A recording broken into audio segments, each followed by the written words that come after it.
Bonjour à tous et à tous, je vous propose aujourd'hui ma méthode pour réaliser des baguettes légères, moelleuses. C'est parti.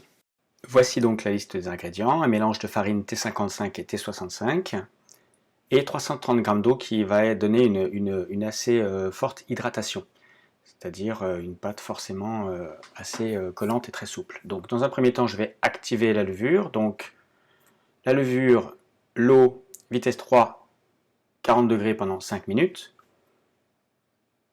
Et pendant que la levure s'active, je vais mélanger les farines et le sel. Donc les 300 g de T55, 200 g de T65, le sel, et je mélange tout ça. Voici donc, après les 5 minutes, la levure activée. Je verse la farine dans le bol et je vais lancer un pétrissage, programme pâte P1 pendant 2 minutes 30. À la fin de ce pétrissage, le robot bascule en mode étuve, c'est-à-dire que pendant 40 minutes, il va chauffer à 30 degrés sans rotation de lame. J'arrête ce mode étuve, ce qui va me permettre, voilà, voici le résultat du pétrissage, une pâte bien souple. Donc ce qui va me permettre donc de retirer la lame. Beaucoup plus pratique et astucieux de la retirer à ce moment-là plutôt qu'après la pousse. Et ensuite, je vais remettre le bol en place et lancer une étuve, non pas de 40 minutes, mais de 1h45. Voilà, je décolle la pâte des bords du bol pour faciliter la montée, et donc je remets en place, j'annule, je réinitialise le robot et je vais programmer manuellement 30 degrés pendant 1h45. Voilà, sans rotation de lame, c'est ce qu'on appelle une étuve. Après les 1h45, voici le résultat, la pâte a vraiment bien levé, même c'était un petit peu trop long, on voit la texture de la pâte et on la voit s'affaisser, donc 1h30 ça devrait suffire. Je fleure mon plan de travail, c'est-à-dire que je mets de la farine dessus, et je vais renverser la pâte sur le plan de travail afin de la travailler, c'est-à-dire la dégazer et la diviser, et enfin façonner les baguettes. Donc une corne très pratique, surtout avec ce type de pâte qui n'est pas vraiment collante, même si en réalité vous voyez bien que la corne est restée accrochée après. Elle est surtout très souple. Vous voyez que je roule le pâton dans la farine et je décroche tout le temps les petits résidus de farine qui resteraient collés sur la plaque silicone, pour ne pas que le pâton s'accroche dessus. Voilà, au bout d'un tour ou deux, c'est fait. Je fleure de nouveau le plan de travail, n'hésite pas. Et voici, le pâton est déjà roulé dans la farine, la pâte est souple et plus collante en fait. C'est pour ça que je disais, elle est plutôt très souple, on voit bien. Et pourquoi ce résultat? Parce que c'est une pâte qui est relativement hydratée, avec 330 g d'eau, on doit être à 67%, je pense, le calcul est assez simple, hein, c'est le poids de l'eau divisé par le poids de la farine. Donc je divise le pâton en deux, et je vais enfin façonner mes baguettes. Donc voici, je réserve le deuxième pâton, puisque je vais travailler le premier, je fleure à nouveau, et je vais rabattre des quatre côtés pour obtenir une face lisse, voilà, de l'autre côté. Donc je le retourne à nouveau, je dégaze, sans trop malmener le pâton, pas trop dégazer pour conserver la faculté d'avoir une mie assez aérée.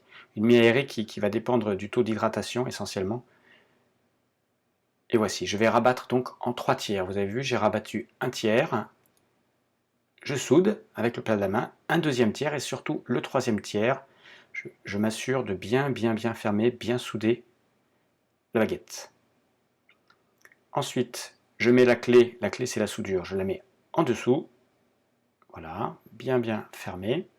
Je mets la clé en dessous et je vais, en partant de l'intérieur, rouler vers l'extérieur pour allonger la baguette. Voici la baguette finalisée. Je la mets en place sur ma plaque silicone et je vais travailler le deuxième bâton. J'accélère, je fais rapidement puisque c'est la même manip. Donc on replie, on dégaze et par tiers en s'assurant que la dernière soudure est tout à fait correcte. Je vais ensuite recouvrir d'un linge et laisser pousser pendant une vingtaine de minutes, le temps que mon four préchauffe. Là j'ai mis 220 degrés, non pas en chaleur tournante, mais en cuisson traditionnelle avec les sols hauts et bas. On voit que les baguettes ont bien gonflé. Je farine un petit peu, je vais ensuite grigner, c'est-à-dire inciser. Une opération très importante pour favoriser la bonne cuisson des baguettes et surtout que les gaz s'échappent correctement. Donc voici, je farine, c'est pour la décoration. Je vais ensuite grigner. Alors j'ai une grille, moi c'est une lame céramique, mais avec une lame de cutter ça fait très bien l'affaire. Voici un grignage qui n'est pas traditionnel, mais que je trouve très joli. On tient la lame à 45 degrés pour favoriser l'échappement des gaz. Et je fais un deuxième grignage qui lui est plus classique, c'est-à-dire dans le sens de la longueur, en recouvrant à peu près d'un tiers, là j'ai fait un peu plus l'incision précédente, et il ne faut pas hésiter à bien creuser. Donc voici, et enfin je vais humidifier les baguettes, ou bien au pinceau, comme je fais d'habitude, mais cette fois j'ai décidé, c'est assez pratique, d'utiliser le vaporisateur avec lequel je vaporise les plantes quotidiennement. Il ne reste plus qu'à enfourner environ 25 minutes à 220 degrés. Voici la montée des baguettes.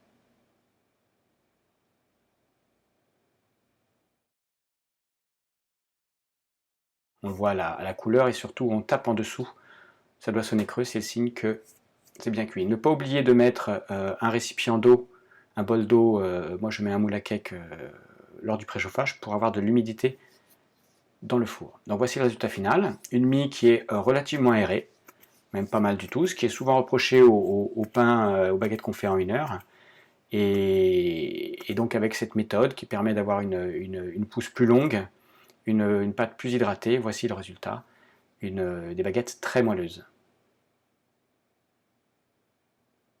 Voilà, cette recette est terminée, j'espère qu'elle vous a plu. Vous pouvez retrouver toutes les recettes sur le site recettecompagnon.fr. N'hésitez pas à laisser un petit pouce bleu, ça fait toujours très plaisir et surtout n'oubliez pas de vous abonner. A bientôt!